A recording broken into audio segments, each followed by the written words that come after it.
शिष्योवाच मिथ्यात्वेन निषिद्धेषु कोशेषु पञ्चसु सर्वाभावं विना किञ्चित् न पश्यामि अत्र हे गुरुः।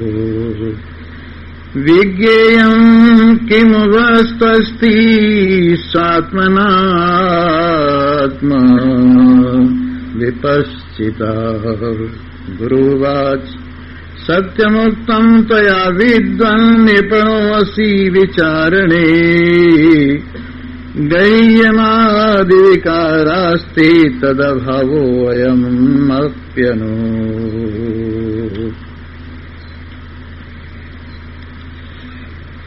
सर्वे नानुभूयन्ते यः स्वयं नानुभूयते तमात्मानं वेदितारं विद्धि बुद्ध्या सूक्ष्मया। उपस्थित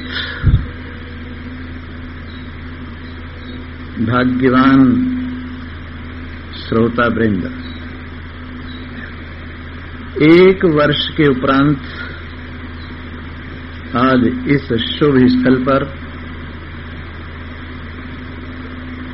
आपका दर्शन करते हुए हमें अत्यंत प्रसन्नता हो रही है। और ऐसा विचित्र समय उथल पुथल वाला निरंतर पिछले दिनों चलता रहा और आगे की भी इसी समय से कल्पना की जा सकती है। आज का जो समय है वो कल के समय का कारण है। अगर आज अच्छा समय होगा तो कल का समय भी अच्छा होगा, और अगर आज का समय अच्छा नहीं है तो कल का समय भी अच्छा नहीं कहा जा सकता। इसलिए आज की उथल पुथल को देखकर भविष्य में भी ऐसा ही लगता है कि शायद ये खेल और भी कल्पित सा कहो या क्या कहें, एक प्रकार से उथल पुथल वाला रह सकता है। तो हमें चाहिए कि ये समझकर कि आयु का कोई ठिकाना नहीं है, समय का कोई ठिकाना नहीं है, जो कुछ करना है वो हमें शीघ्र से शीघ्र करने का प्रयत्न करना चाहिए। और एक कहावत आपने सुनी है, कल करे सो आज कर, आज करे सो अब, पल में प्रलय होएगी फिर करोगे कब। जो करना है उसे आज ही करने का प्रयास करना चाहिए। आज का काम कल के ऊपर नहीं छोड़ना चाहिए। तो आज का काम जो आज ही करना चाहिए और सबसे बड़ा काम सबसे पहले करना चाहिए। आप जानते हैं संसार में बहुत तरह के पुरुषार्थ हैं और उन पुरुषार्थों से आप सभी परिचित हैं। जैसे कि धन कमाने का पुरुषार्थ है, जैसे कि सांसारिक भोग भोगने का पुरुषार्थ है, जैसे कि बाल बच्चों के पालन पोषण का पुरुषार्थ है, जैसे कि सड़क इत्यादि बनाने का पुरुषार्थ है, और भी हजारों तरह के पुरुषार्थ हैं जिनमें व्यक्ति लगा हुआ है। लेकिन ये परम पुरुषार्थ नहीं कहलाता है। परम पुरुषार्थ वो होता है जो सबका एक पुरुषार्थ हो और जिस पुरुषार्थ से सारे काम इकट्ठे ही बन जाएं और कुछ पुरुषार्थ आगे करने की जरूरत न हो। तो ऐसा परम पुरुषार्थ जो समस्त दुखों से अत्यंत छुट्टी दे देवे, सारे कष्टों से छुट्टी दे देवे, जन्म मरण के चक्र को निपटा देवे, ऐसा पुरुषार्थ परम पुरुषार्थ कहलाता है, जिसको हम सब लोग चाहते हैं। हम सभी लोग चाहते हैं कि दुख से हमारी छुट्टी हो जाए, हमें दुख न प्राप्त हो। हम सभी चाहते हैं कि ऐसा सुख हमें प्राप्त हो जिसके अंदर किसी प्रकार का आगे बढ़ते जाइए, आगे आ जाइए, पीछे पे जगह कम रह जाएगी, इधर से बैठिए, इधर से बैठिए, लाइन पूरी कीजिए।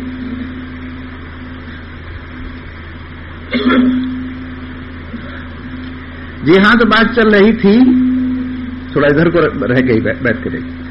परम पुरुषार्थ की बात हम बता रहे थे, जो हम सबका परम पुरुषार्थ है, जिसे हम सब लोग चाहते हैं। और वो परम पुरुषार्थ जिसे हम सब चाहते हैं, हम चाहते हैं आनंद की ऐसी प्राप्ति जिसमें दुख न हो और दुख की अत्यंत निवृत्ति। ये परम पुरुषार्थ कैसे सिद्ध होगा, इसका उपाय बताते हैं महर्षि कपिल। अथ त्रिविध दुखा नाम अत्यंत निवृत्ति अत्यंत पुरुषार्थ। उन्होंने सांख्य शास्त्र में कहा है तीनों दुखों की अत्यंत निवृत्ति। 3 प्रकार के दुख हैं, आध्यात्मिक, अधिदैविक, अधिभौतिक। आध्यात्मिक क्लेश तो वो हैं जो शरीर में रोग इत्यादि होते हैं, वो आध्यात्मिक कष्ट हैं। और आधिभौतिक कष्ट वो है जो अन्य प्राणियों से होते हैं, जैसे शेर है, बघेर है और मच्छर खटमल तक भी, ये सब अधिभूत क्लेश है। और अधिदैव क्लेश हैं जो प्रकृति से होते हैं, अधिक बरसात से हो गया, अधिक वायु से, ठंड से हो गया, अधिक गर्मी से हो गया, ये अधिदैव कष्ट हैं। तो आध्यात्मिक, अधिदैविक, अधिभौतिक, इन तीनों प्रकार के कष्टों की अत्यंत निवृत्ति जिससे हो जाए वो परम पुरुषार्थ कहलाता है। थोड़ा विचारने की चीज है कि समस्त कष्टों की निवृत्ति कैसे संभव है। आप सभी जानते हैं कि जन्म के साथ कष्ट जुड़े हुए हैं।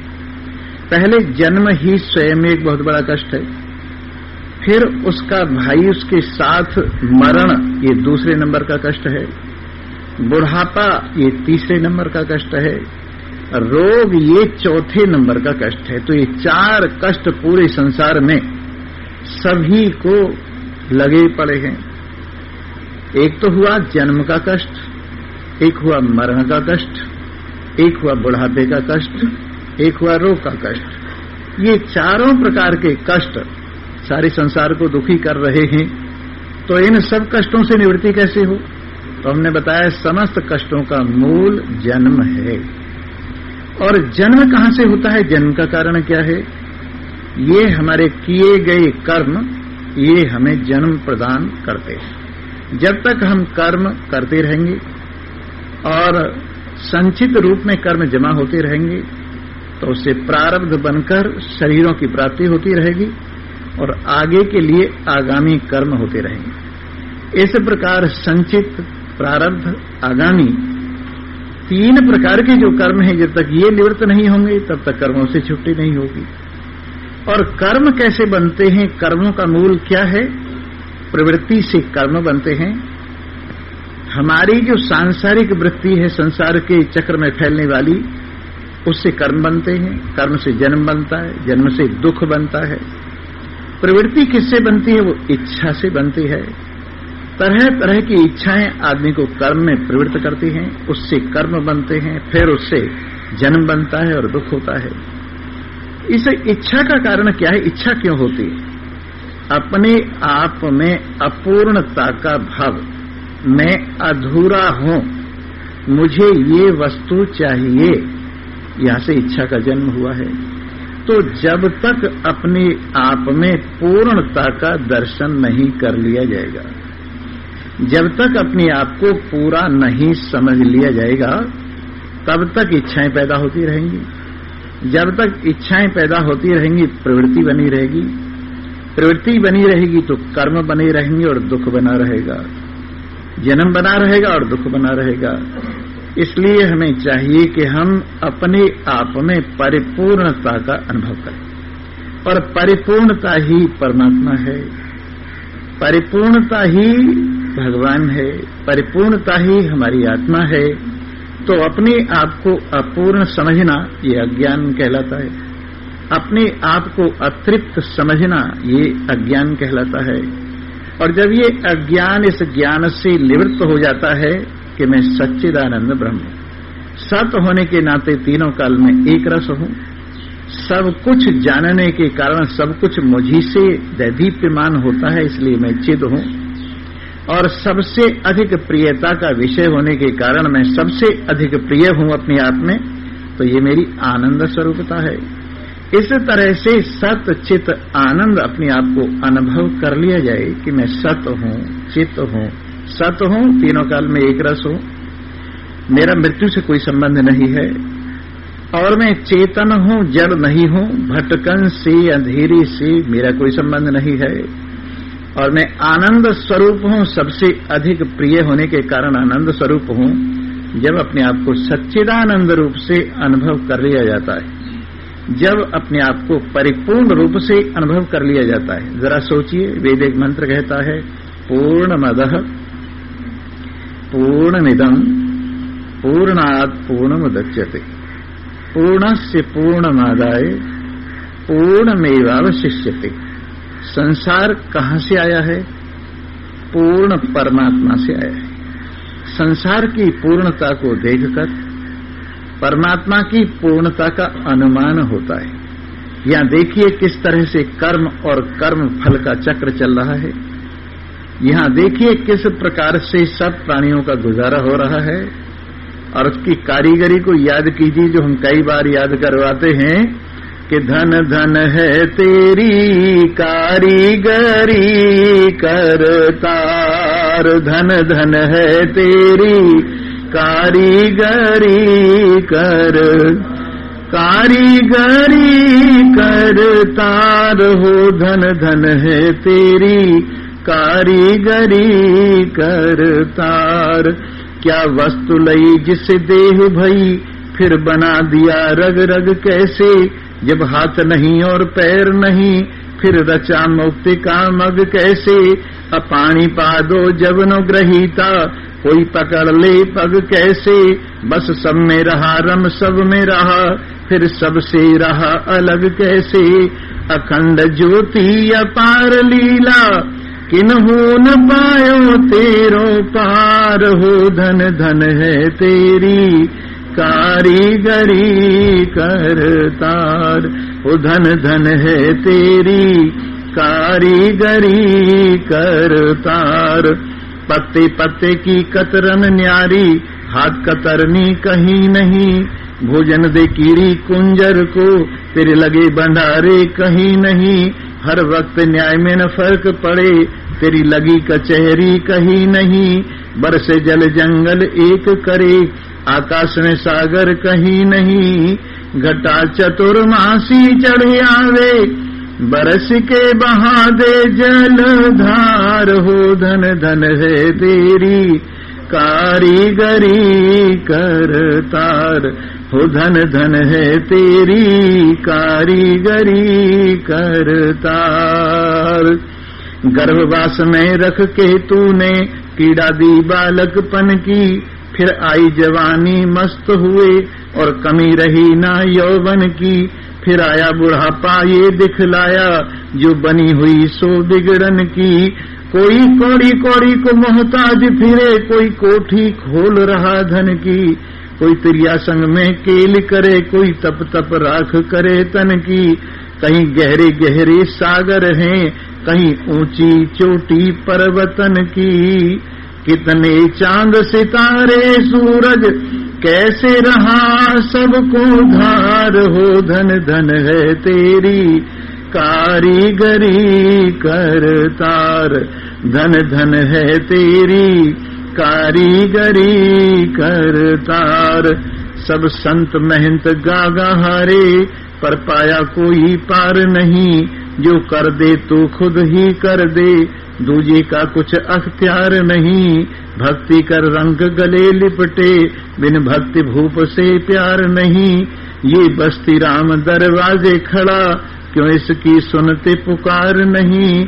सुख स्वरूप दर्शा दो अपना, खोल के मुक्ति द्वार हो, धन धन है तेरी कारीगरी करतार हो, धन धन है तेरी कारीगरी करतार।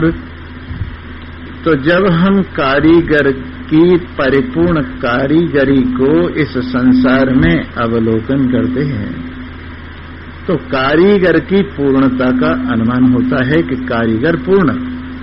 अगर कारीगर पूर्ण न होता तो उसकी ये संसार वाली कारीगरी पूर्ण कैसे होती। इसलिए जगत का रचने वाला, जगत का अभिन्न निमित्तोपादान कारण परमात्मा परिपूर्ण है, पूर्णमदः पूर्णमिदं, क्योंकि वो पूर्ण है इसलिए उससे पूर्ण कारीगरी निकली है। जो पूर्ण से पैदा होता है पूर्ण होता है। जैसे नीम से पैदा होता है तो नीम होता है, गन्ने से पैदा होता है तो गन्ना होता है, वैसे ही पूर्ण से प्रकट होने के कारण ये जगत पूर्ण है। पूर्णमदः पूर्णमिदं पूर्णात् पूर्णमुदच्यते, पूर्ण से ही पूर्ण की प्रगटीकरण हुआ करता है, इसलिए ये जगत भी, उसकी कारीगरी भी पूर्ण है। पूर्णात् पूर्णमुदच्यते, पूर्णस्य पूर्णमादाय पूर्णमेवावशिष्यते, और अंत में सारी संसार की पूर्णता को अपने में इकट्ठा करके पूर्ण ही बाकी रह जाता है। ये सारा जगत पृथ्वी पर जो पसरा हुआ है, ये पृथ्वी रूप है, और पृथ्वी मिल जाता है प्रलय काल के समय। पृथ्वी जल में मिल जाती है, जल अग्नि में मिल जाता है, अग्नि वायु में चली जाती है, वायु आकाश में, और आकाश माया में होता हुआ है या अहंकार महतत्व प्रकृति में होता हुआ परमात्मा में लय हो जाता है, और पूर्ण में अवशिष्यते, पूर्ण ही बाकी रह जाता है। तो हम सब लोग भी पूर्ण से ही प्रकट हुए, हम सबका प्रकटन भी पूर्ण से हुआ है। ये तो वह इमानी जायन्ते, जिस तत्व से सारा जगत प्रकट होता है, और जिसमें यत प्रियंती अभिसंविशंति, जिसमें आगे प्रवेश कर जाता है, वो पूर्ण परमात्मा जिससे हम प्रकट हुए हैं, हमारे हृदय में पूर्ण रूप से विराजमान है। हमारा अपना स्वरूप, हमारी वास्तविकता पूर्ण से प्रकट होने के कारण पूर्ण है। अगर इस पूर्ण को हम अपने आप में देख लें,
अनुभव कर लें कि हम पूर्ण हैं, तृप्त हैं, संतुष्ट हैं, हम सच्चिदानंद हैं, तो फिर इच्छाओं का जन्म न हो।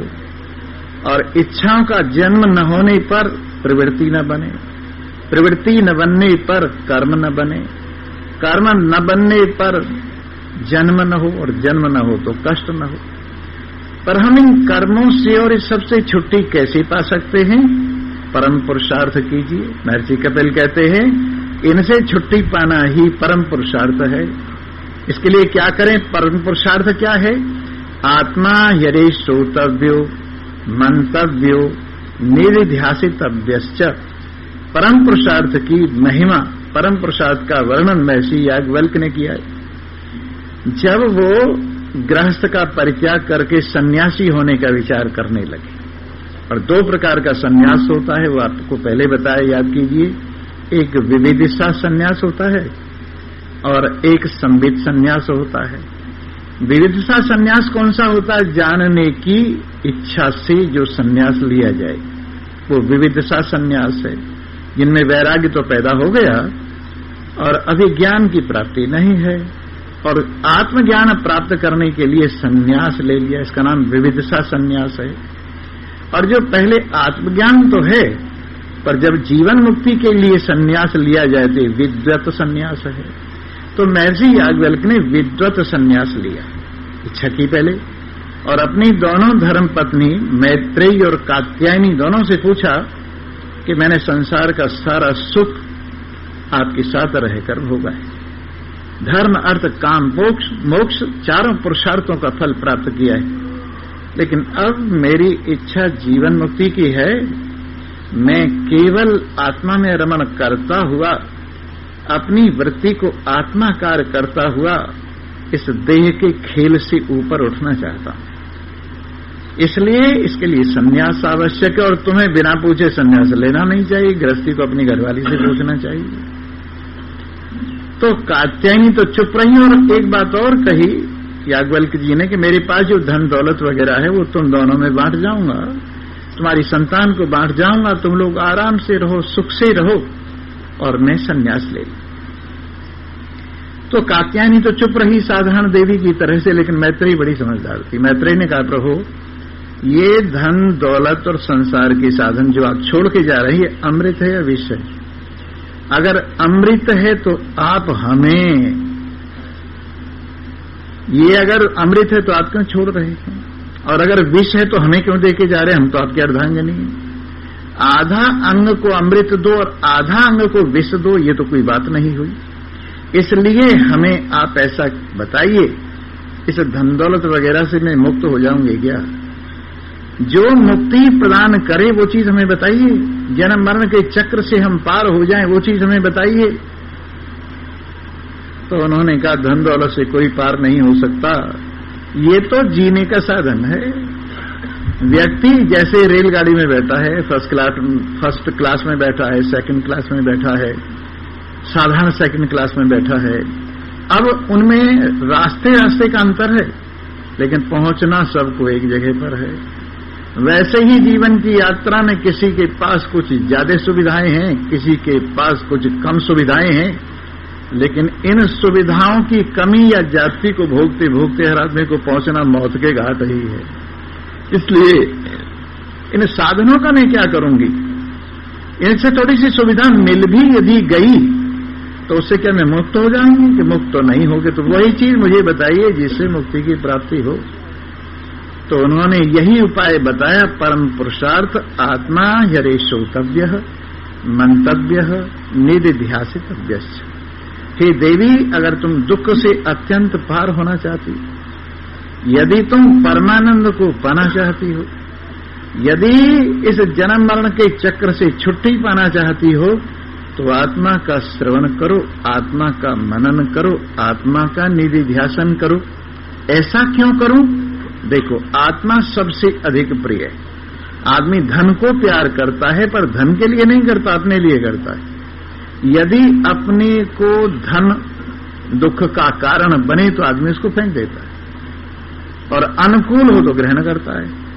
इसलिए धन को हम धन के लिए प्यार नहीं करते, अपने लिए प्यार करते हैं।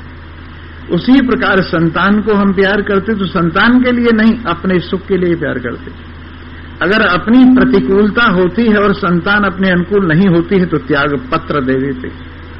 स्त्री को पुरुष और पुरुष को स्त्री प्यार करते हैं तो अपने सुख के लिए प्यार करते हैं, और अपना सुख उससे न मिले तो एक दूसरे से अलग हो जाते हैं। और यहां तक कि शरीर को भी हम प्यार करते हैं तो भी अनुकूलता होती है तो प्यार करते हैं, सुख देता है शरीर तो प्यार करते हैं। और यदि ये दुख का हेतु होता है तो इससे क्या होता है कि व्यक्ति इसको भी फांसी पे चढ़ा देता है, सूली पे चढ़ा देता है, पंखे से लटका देता है, आग में झोंक देता है, समुद्र में फेंक देता है।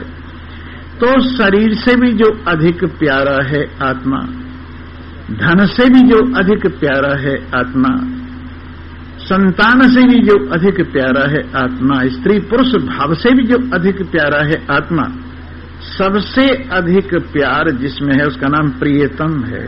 तो प्रियतम आत्मा है, और जो सबसे प्यारा हो उसको आनंद स्वरूप कहते हैं। आनंद की परिभाषा क्या है? जो सबसे अधिक प्रिय हो वो आनंद होता है। तो सबसे अधिक प्रिय आनंद आपका आत्मा है, परमात्मा है। तो इस आनंद की प्राप्ति के लिए, जिसका आनंद स्वाभाविक है, किसी और चीज के लिए नहीं, जो आनंद स्वरूप ही है, जिसमें आनंद के इंजेक्शन नहीं लगते, जिसमें आनंद कहीं से लाया नहीं जाता, सारा आनंद जिसकी छाया मात्र है, वो आनंद स्वरूप आत्मा। आप भूले हुए हैं अपने आप में अपने आप को। आपने शरीर को आत्मा मानकर अपने आप को भुला दिया है, शरीर के झाड़ों में छिपा दिया है। आपने लोकेशना, वित्तैषणा, पुत्रैषणा के झाड़ों में आत्मा को छिपा दिया है। ज्ञानेन्द्रिय, कर्मेंद्रिय, प्राण, अंतःकरण के झाड़ों में आत्मा को छिपा दिया है। अगर आप इन झाड़ों को साफ नहीं करेंगे तो आपका स्वरूप आत्मा होते हुए आप भूले रहेंगे। तो इसके लिए पिछले दिनों हमने 5 कोश बताए थे कि आत्मा 5 कोशों के अंदर है। ये कोश क्या होते हैं? एक तो होता है जिसमें खजाना रखा जाए, धन दौलत रखी जाए, उसका नाम कोश होता है। और एक जिसमें तलवार रखी जाए, उसका नाम कोश होता है। 2 तरह के कोश होते हैं। तो कोश माने आवरण के, सीधी बात तो ये हुई, चाहे तलवार का आवरण हो, चाहे धन दौलत का आवरण हो, और चाहे आपका आवरण हो, उसका नाम कोश है। तो आप जिन 5 पर्दों से ढके हुए हैं, जिन 5 कोशों से, ढक्कनों से, आवरणों से ढके हुए हैं, अगर उन 5 आवरणों को एक तरफ कर दें में 5 आवरणों का बाध करके अपने आप को देखें तो आप अनुभव करेंगे कि आप सच्चिदानंद स्वरूप हैं, आनंद स्वरूप हैं, कल्याण स्वरूप हैं। और ये श्रवण से बनता है। तो श्रवण में महान पुरुष आपको क्या बताएंगे कि तू अन्न में कोश नहीं है, तू प्राण में कोश नहीं है, तू मनो में कोश नहीं है, तू विज्ञान में कोश नहीं है, तू आनंद में कोश नहीं है। थोड़ा थोड़ा मैं 5 को बताता भी जाऊं। 5 कोशों में जो अन्न में कोश है वो क्या है? स्थूल शरीर, जो अन्न से, माँ बाप के संयोग से पैदा होता है, अन्न से पलता है, अन्न के बिना अन्न में ही जा मिलता है, ऐसा ये दिखाई देने वाला जिसको हम भोगायतन कहते, जिसमें सारे भोग भोगे जाते हैं, ऐसा भोगायतन ये देह, स्थूल शरीर, इसको अन्न में कोश कहते हैं। पहला कोश यहीं से आप अपने घर के दरवाजे में प्रवेश कर रहे हैं। फिर इसके बाद आगे बढ़ेंगे तो इस शरीर को जो हिलाने वाला है, जिसे शरीर हिल रहा है, उसका नाम प्राणमय कोश है। तो एक तो उसमें हुआ प्राण, 5 प्राण, और 5 कर्मेंद्रियां, ये मिलकर के प्राणमय कोश कहलाता है। 5 प्राण कौन से हैं? प्राण, अपान, समान, उदान और व्यान। प्राण क्या फंक्शन करता है? शरीर के ऊपर वाले हिस्से में रहता है, और जो कुछ भी अन्न पानी अंदर जाता है उसको प्राण भेजता है, और श्वास जो अंदर जाता है उसको भी प्राण भेजता है। तो प्राण का काम हुआ अंदर भेजना, अन्न पानी का भी और वायु का भी। ये प्राण हुआ ऊपर के हिस्से में रहता है, नीचे वाले हिस्से में अपान रहता है, और जो कुछ भी त्यागने की चीज है वो अपान शरीर में से फेंकता है, जैसे मल है, मूत्र है, अपान वायु है, ये सब अपान करता है। बीच में समान रहता है, जो प्राण और अपान को ठीक तरह से संयम में रखता है। दोनों का बंधन है एक तरह से, ऊपर की ओर प्राण, नीचे की ओर अपान, बीच में समान। तो समान विशेष रूप से नाभि उसका स्थान है, और जो कुछ भी आप खाते पीते हैं उसका जो रस बनता है पूरे शरीर में, ये समान ही उसको समान रूप से अलग अलग जगहों पर ठीक ठीक वितरण करता है। इसके बाद व्यान है, जो आपकी नस नाड़ियों में रुधिर खून दौड़ रहा है, ब्लड दौड़ रहा है, उसकी दो क्रियाएं हैं, बाहर की ओर आना और अंदर की ओर आना। जब बाहर की ओर आता है तब हार्ट जो है ना वो दबता है, और दबने पर जो शुद्ध खून है हार्ट में हुआ, हृदय के अंदर हुआ वो नस नाड़ियों में बाहर की ओर आता है। जब हार्ट खुलता है तो नस नाड़ियों में जो अशुद्ध खून है, कार्बन डाइऑक्साइड जिसमें मिल गई है, वो अंदर की ओर आता है। तो ये जो फंक्शन है हृदय का, इस फंक्शन से व्यान जुड़ा हुआ है, और वो खून को बाहर भेजता है और अंदर लाता है। इसका नाम व्यान है। जो बाहर लाती हैं नाड़ियां, उनको धमनी बोलते हैं, जो अंदर ले जाती है उनको शिरा बोलते हैं। इन दोनों में जो काम कर रहा है वो है व्यान। इसके बाद उदान रह गया। उदान पिंड रूप हो जाता है, और वो उदान की सहायता से दूसरे शरीर में जाता है जहां इसकी विशेष वासना होती है, और इस तरह से उदान आपके सूक्ष्म शरीर की यात्रा के काम भी आता है। ये हुए 5 प्राण, और 5 कर्मेंद्रियां हैं, हाथ, पैर, वाणी, गुदा, उपस्थ। तो हाथ जो है ना, जो हाथ आपको दिखाई दे रहे हैं, ये कर्मेंद्रियों के घर हैं। इनके अंदर करने की शक्ति है, वो हाथ कहलाती है। कभी कभी करने की शक्ति समाप्त हो जाती है तो हाथ दिखाई तो देता है पर काम नहीं करता।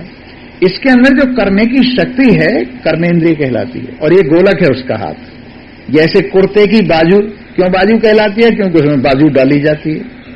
पजामे का पैर क्यों कहलाता है? क्योंकि उसमें पैर डाला जाता है।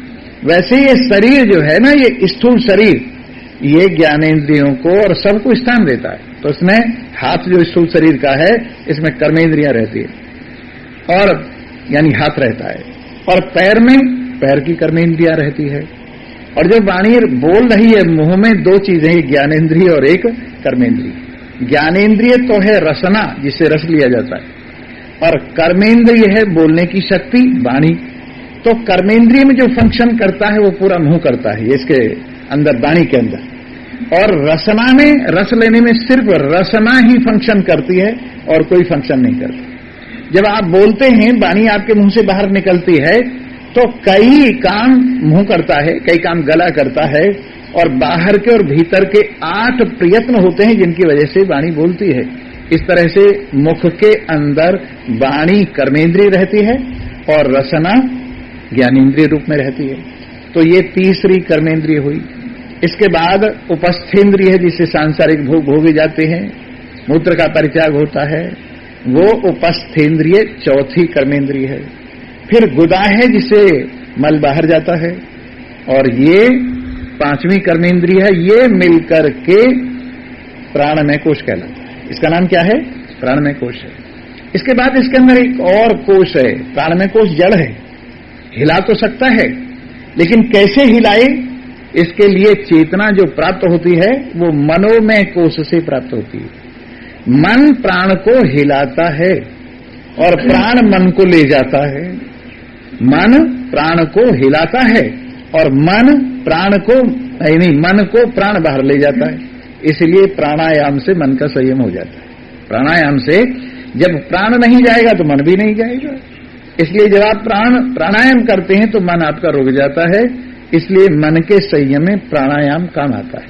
बात चल रही थी प्राणमय कोश के अंदर, जो एक प्राणमय कोश को खास गति देता है वह है मनोमय कोश, और उसके अंदर है एक मन और 5 ज्ञानेंद्रियां। एक मन और 5 ज्ञानेंद्रियां।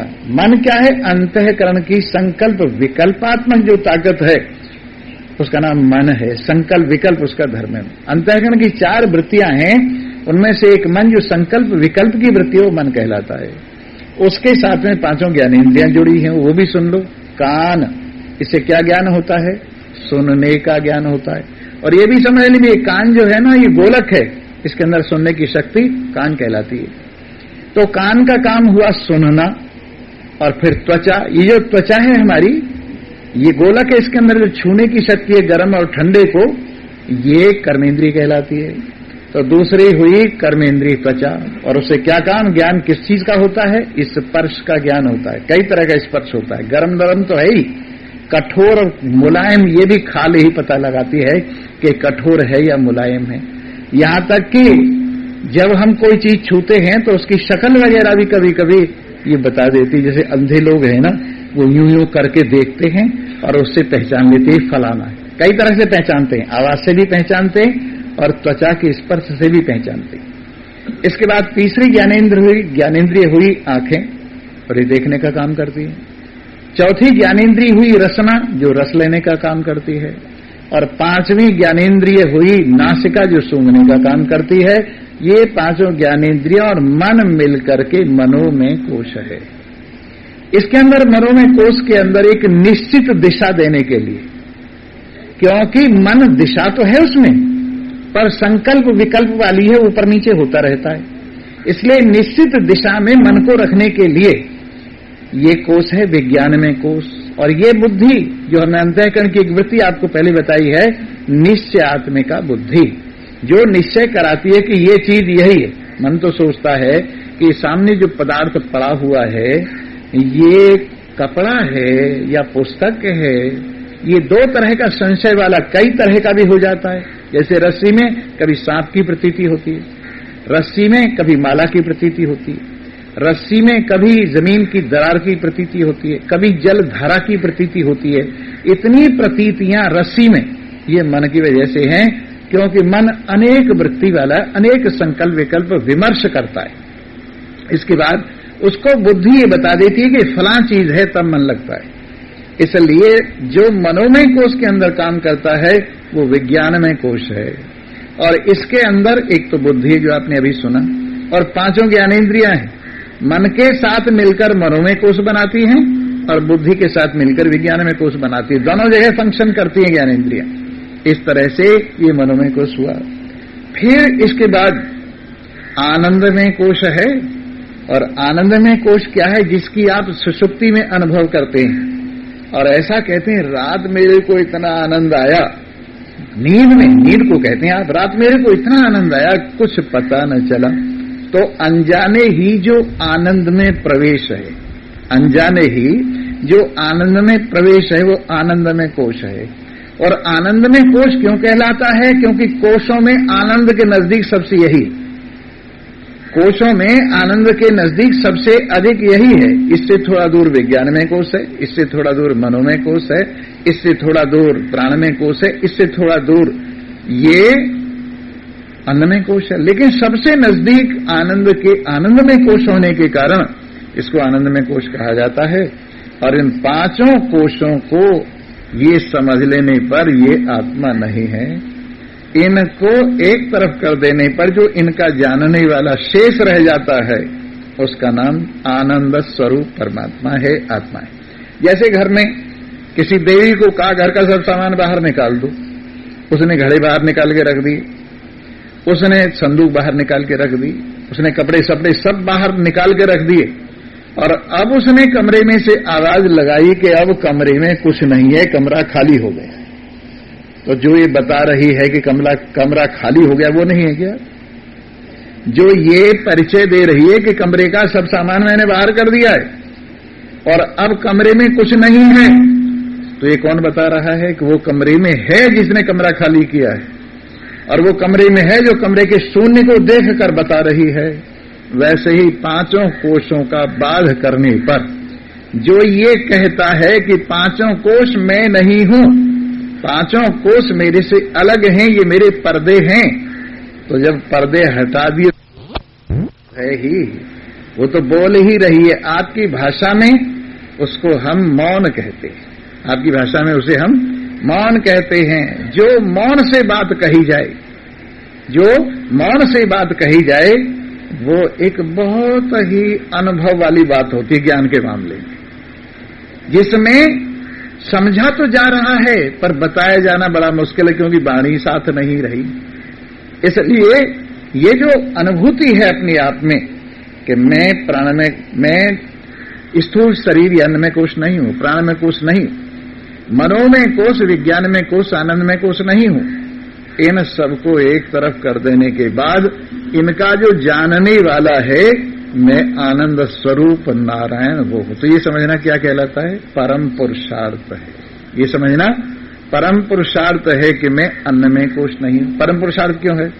अन्न में कोश अपने आप को मानने पर एक तो जन्म पल्ले पड़ता है और एक मरण पल्ले पड़ता है। ये दोनों धर्म किसके हैं? अन्न में कोश के। अन्न में कोश का धर्म है जन्म और मरण, और आप अपने को शरीर मानते ही कि मैं अन्न में कोश हूं, तो जन्म मरण आपका कभी पिंड नहीं छोड़ेगी।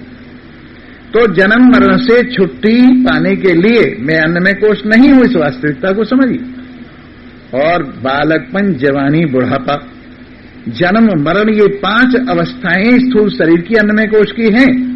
और अगर आप अपने को अन्न में कोश मानते हैं तो ये 5 चीजें आपका पिंड नहीं छोड़ेंगी। और जितनी तरह तरह की बीमारियां हैं स्थूल शरीर में, वो भी अन्न में कोश के साथ चिपटी हुई हैं। उनसे भी अपने आप को अगर आप असंग भाव से देखें तो उनसे भी काफी हद तक छुटकारा मिल जाता है। इसलिए अन्न में कोश समझने के फायदे आपकी समझ में आ गए होंगे। अन्न में कोश समझने पर वर्ण, आश्रम, जाति, कुल, खानदान, स्त्रीपना, पुरुषपना, बालकपना, जवानीपना, बुढ़ापापना, जन्म मरण, ये सब छुट्टियां अन्न में कोश में नहीं हूं, ये समझते ये सारी अला बलाएं अन्न में कोश के साथ, अन्न में कोश का धर्म होने के कारण चली जाती। इसके बाद जो प्राण में कोश है उसके साथ हमारा आना जाना लगा हुआ है एक शरीर से दूसरे शरीर में। अगर मैं प्राण में कोश नहीं हूं तो आने जाने वाला भी नहीं हूं, मैं प्राण में कोश नहीं हूं तो आने जाने वाला भी नहीं हूं। और ये जो फंक्शन शरीर में हो रहा है मेरी उपस्थिति से, प्राण से ही फंक्शन हो रहा है, प्राण में कोश से। इसलिए शरीर के हिलाने जुलाने में, कुछ कराने धराने में मैं नहीं हूं, इनसे अलग हूं। कर्म का संबंध प्राण से है और प्राण का संबंध मन से है और मन का संबंध अहंकार से है, मुझ आत्मा से नहीं। इस प्रकार प्राण में कोश अपने आप को न समझने पर आवागमन से छुट्टी मिल जाती है और कर्म के परिणाम से छुट्टी मिल जाती है। इसके बाद मैं मनो में कोश नहीं हूं, ये समझने पर, ये तो बहुत बड़ी बला है। मन हर वक्त कुछ न कुछ पकाता रहता है अंदर। स्वामी जी आपका मन शांत हो गया है, मैंने कहा पहले अपने को देख ले, तो मन शांत हो गया। अरे मन शांत कभी नहीं होता है, उसकी गति को बदला जा सकता है, उसकी वृत्ति को बदला जा सकता है। परमात्मा का भजन कीजिए, मन शांत ही शांत है। और मन का हाल तो ऐसा है, एक थे सेठ जी, उनके यहां आया एक नौकर, कहने लगा जी मुझे नौकरी दे दो। बोले हाँ दे देंगे। बोलो कितने पैसे लोगे? कि कुछ नहीं, बस रोटी पानी कपड़ा। सेठ ने कहा ऐसा नौकर तो मिलना बड़ा मुश्किल है, करोगे क्या? जो तुम कहोगे वही करूंगा, पर एक शर्त है, जब तुम मुझे कुछ काम नहीं बताओगे तभी तुम्हारा काम बिगाड़ दूंगा। मैं ऐसा विचित्र नौकर हूं, हर वक्त काम चाहिए मुझे, और जब तुम काम नहीं बताओगे ना उल्टा काम कर दूंगा। सेठ जी ने कहा हमारे पास काम की कमी है क्या? रख लिया नौकर, भाई खाता ले आओ, ले आई, कलम दवात ले आओ, ले आओ। वो लिखने को बैठे, वहां लड़का बैठा था, 2 थप्पड़ उसको मारे सेठ जी के लड़के। कहने लगे ये क्या किया तूने? कि काम क्यों नहीं बताया? 1 महीने का पहले लिखवा लिया था हिसाब किताब। वो थोड़े दिनों में बहुत दुखी हो, कहने लगे क्या करूं? तो कई दवाएं महात्माओं के पास होती, घूमते रहते हैं ना, सब तरह का संसार मिलता है। तो उनके पास जाके रोए, स्वामी जी क्या करूं, ऐसा नौकर रखा है और वो तो मेरे लिए परेशानी बन गया। कहने लगे क्या शर्त थी? कि हर वक्त काम में लगाए रखो, और काम से अगर जरा सी छुट्टी दी तो उल्टा काम कर दूंगा। अब काम बता के आदमी कुछ काम तो करेगा, इतने में गड़बड़ कर देता है। बोले हमारे पास ले आओ, हम ठीक कर दें। महात्मा जी के पास ले आए। कहने लगे बताओ जी नौकर जी, तुम्हारा क्या शर्त थी? कि हर वक्त काम में लगाए रखो और मुझे फुर्सत मत दो, फुर्सत दोगे तो नुकसान कर दूंगा। कहने लगे ठीक है, एक बल्ली गाड़ दी, बल्ली ले आओ बांस की, और गाड़ दिया लकड़ी की जैसी ये लगी हुई है। कहने लगे इस पे चढ़ते उतरते रहो, इस पे चढ़ते उतरते रहो। अब बेचारा कब तक चढ़ता, कब तक उतरता। आखिर में हाथ जोड़ कहने लगा, बाबा जो तुम कहोगे वही करूंगा, मैं चढ़ना उतरना जो है ना, ये इससे छुट्टी दिलवाओ। ऐसे ये मन का नौकर है ना, इसको भगवान के नाम की बल्ली गाड़ दो और इसको कहो चढ़ता उतरता रहे, चढ़ता उतरता रहे। आखिर को थक के ये तुम्हारी मानने लगेगा और कहने लगे जो तुम कहोगे वही करूंगा। तो मन को संयम में रखने का उपाय कीजिए, मन को सदगति दीजिए, श्रेष्ठ गति दीजिए। और मन को जो रोकने की बात करते हो, न किसी का मन रुका न आगे रुके, इतना रुक जाता है कि आपका काम हो जाए। जैसे एक नदी बह रही है और आपने एक लोटा पानी उसमें से लेना है, एक लोटा पानी ले लिया, बाकी बहती रहे। वैसे मन की नदी बहती रहे, लेकिन ज्ञान प्राप्ति के लिए जितना मन की एकाग्रता चाहिए, आत्मा का ज्ञान प्राप्त करने के लिए जितनी मन की एकाग्रता चाहिए, मनन के लिए जितनी एकाग्रता चाहिए, निर्ध्यासन के लिए जितनी एकाग्रता चाहिए, उतनी अगर मन से छीन ली जाए काफी है, बाकी बहने दो। ख्याल मत करो। कभी कभी मन के बहने से आदमी परेशान हो जाता है और इसका नाम टेंशन है। इसका नाम क्या है? मन का पीछा करना। इसका नाम क्या है? टेंशन। और मन को छोड़ देना, चाहे कुछ भी सोचे, मैं इसके साथ नहीं जाऊंगा। जो काम की बात हो करे तो तब तो साथ जाए, और निकम्मी बातों के पीछे भागे। पता नहीं 20 साल पहले की लड़ाई अब याद कर रहा है, 20 साल पहले का कुर्ता फट गया था उसे अब याद कर रहा है। तो ये मन जो है ना, सोचता विचारता रहे। ज्यादा इसका पीछा करोगे तो टेंशन नहीं, सैकड़ों सन हो जाएंगे। तुम तो टेंशन की बात करते हो। इसलिए अच्छा यही है कि मन को उतना संयम जितना हमें चाहिए। अब मन ने इतना तुम्हारा साथ दिया, कथा में ले आई, ये मन की महिमा है। यहां मैं कथा सुनवा रहा है, ये मन की महिमा है। मन कथा में लग रहा है, ये मन की महिमा है। इतना काम मन ने किया है, काफी है। और बाकी उलट पुलट करता है, उसकी तरफ ध्यान मत दो, उसकी तरफ ध्यान मत दो। ये मन को संभालने का रास्ता है। तो बात चल रही थी मनोमय कोश की। मैं मनोमय कोश नहीं हूं, ये विचार करते ही, ये समझते ही मन की खटपट अपने को नहीं चिपटेगी। जो मन की खटपट तजे चटपट दर्शन हो। समझे ना? मन खटपट करे निस्दिन खटपट हो, जो इसकी खटपट तजे तो चटपट दर्शन हो।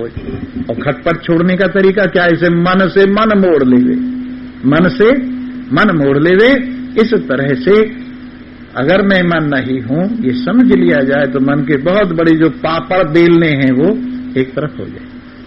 और ज्ञानेंद्रियां मन के साथ ही चलती हैं, उनसे भी छुट्टी मिल जाए। इसके बाद इसके अंदर जो कोश है, विज्ञानमय कोश, उसका सदुपयोग करे, बिना बात की बातों में जानने में न लगे। स्वामी जी हर तरह की जानकारी होनी चाहिए। कमाल है यार, जिससे हमारा मतलब नहीं, लेना देना नहीं, उसकी जानकारी करने का क्या फायदा? उतनी ही जानकारी हमें करनी चाहिए दुनिया की, कम से कम, जिससे कि हमारा काम चल जाए। बाकी जानकारी परमात्मा की करे। या दुनिया की जानकारी में लगा रहेगा तो परमात्मा की जानकारी तो होगी नहीं, और आदमी बंधन में ऐसे ही बंधा रहेगा। इसलिए मनोमय कोश का सदुपयोग यही है, इसका विज्ञानमय कोश का, कि इससे जो जानने की बात है उसमें इसको अधिक लगाए, और जो कम जानने की बात है कम लगाए। टेम्परेरी दुनिया है ना, दुनिया टेम्परेरी है, इसमें टेम्परेरी बुद्धि लगाए, टेम्परेरी जानकारी लगाए, काम चलाऊ जानकारी लगाए। और जो स्थिर एक रस रहने वाला है वो परमात्मा है। इसलिए मन को परमात्मा में पक्का लगाए और दुनिया में कच्चा लगाए, काम चलाऊ सा रखे। समझे ना? इस तरह से विज्ञान में कोश मैं नहीं हूं, तो कभी कभी विज्ञान में कोश जो उलट पुलट संसार का ज्ञान परोसता है और बिना बात के चिंतन में लगाता है, उससे आपकी छुट्टी हो जाएगी। और मैं आनंद में कोश नहीं हूं, इससे सुषुप्ति का जो अज्ञान है, अंधेरा है, वो निवृत्त हो जाएगा। और पांचों कोश एक तरफ करने पर नंगे नारायण के दर्शन होंगे। किसको? अपने आप को। दुनिया के सामने नंगा होइए मत होइए, अपने सामने तो नंगा हो जाइए। अब तुम बाथरूम में नहाने के लिए गए हो, सब कपड़े उतार के फेंक दो, पूरे शरीर को पानी लगने दो, वहां कोई और थोड़ा ही है, तुम अकेले ही तो हो। वैसे ही इस ज्ञान की एकता में परिपूर्ण आनंद का जो नलका चल रहा है अपने अंदर से, उससे पूरा स्नान करने के लिए पांचों कोशों को एक तरफ उतार के, पांचों कपड़ों को एक तरफ उतार के रख दीजिए और ठंडक लीजिए। चिदानंद रूप शिवोहम शिवोहम। मनोबुद्धि अहंकार चित्तानि नाहम न चे श्रोत्र जिह्वे न चे घ्राण नेत्रे न चे व्योम भूमि न तेजो न वायु चिदानंद रूप शिवोहम शिवोहम।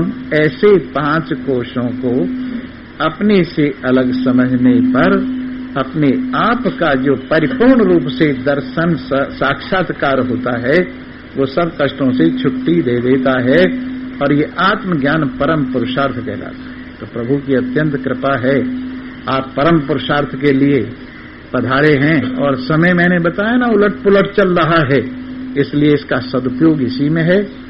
एक बार समझ लो फिर मौत नाम की चीज उससे बिल्कुल डर नहीं लगेगा।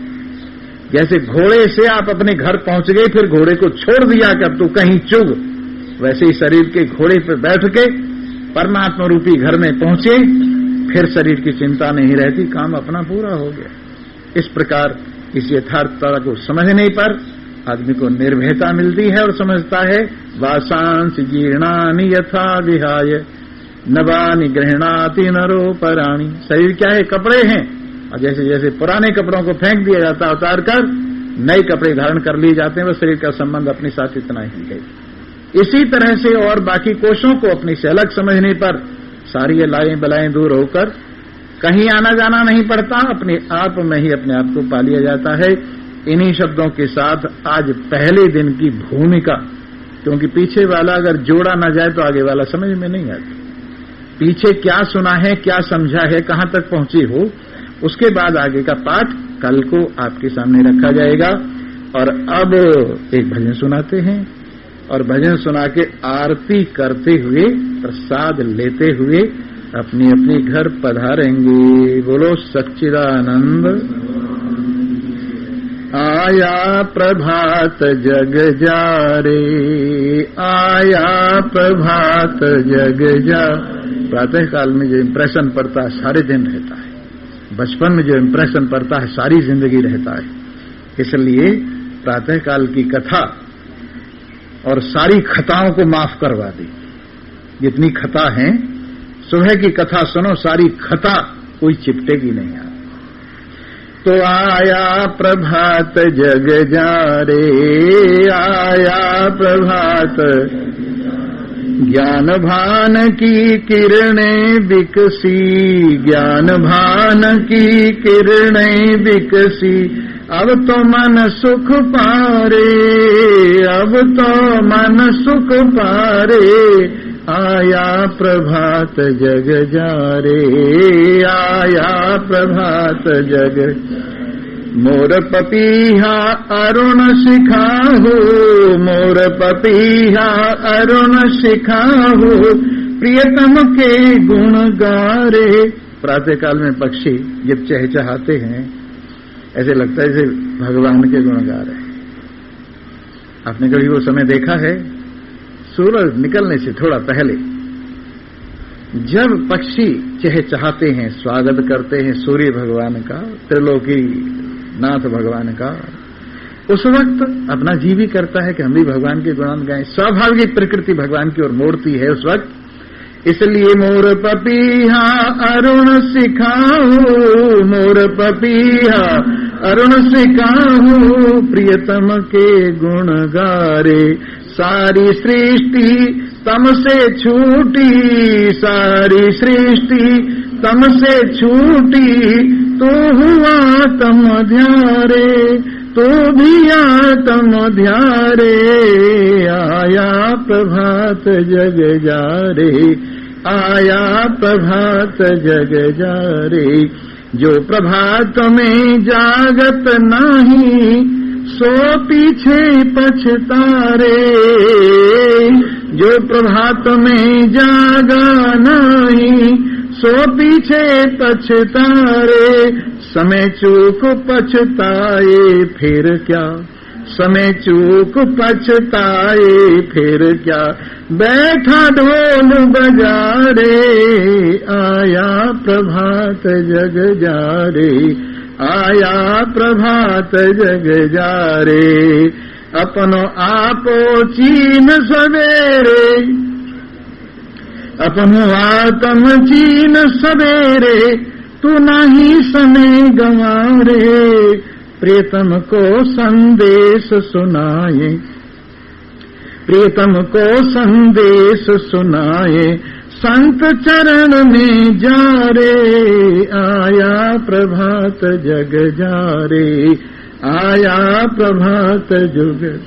लंबी राह चलो तुम भो रही, लंबी राह चलो तुम भो रही, रात पड़े दुख पारे, सुनो विशुद्धानंद मिलेगो, सर्व दुखन से तारे, आया प्रभात जग जा रे, आया प्रभात जग जा रे। सर्वे भवन्तु सुखिनः, सर्वे सन्तु निरामया, सर्वे भद्राणि पश्यन्तु, मा कश्चित् दुःखभाग् भवेत्। ॐ शान्तिः शान्तिः। ॐ